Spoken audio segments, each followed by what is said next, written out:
How to perform mean and standard deviation in Excel. Hello everyone, this is Sabrina here to help you today. So without any further ado, let's get right into the video. So let's calculate mean first. Here, mean equal to, and then go to insert. First select all these datas like this, then go to insert.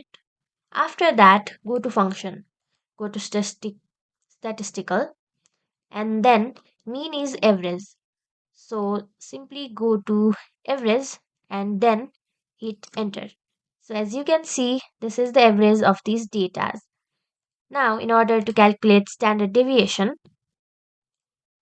again, select all these, go to insert, go to function, go to statistical, and then find standard deviation and hit enter. Now your standard deviation is also here. So that's how you do it. Thank you for watching this video. Make sure to like, share and subscribe to our YouTube channel. If you got any questions, comment them down and I'll catch you in the next one.